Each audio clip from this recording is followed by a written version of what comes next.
Najua yako majina mengi tumeitwa vijana.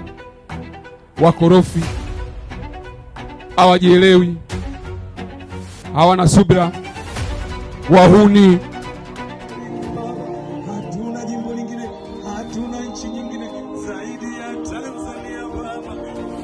Na Mheshimiwa Rais amesema ndoto yake sio tu kuwa na vijana wanaofanya biashara za usambazaji na uchuzi.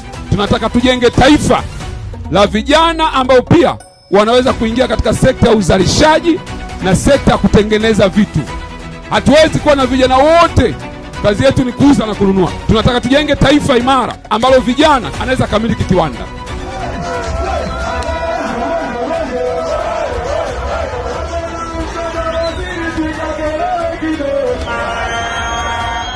Bado tuna kesho kubwa na kila mmoja wetu anaweza kuitumia hiyo kesho kwa faida yake mwenyewe.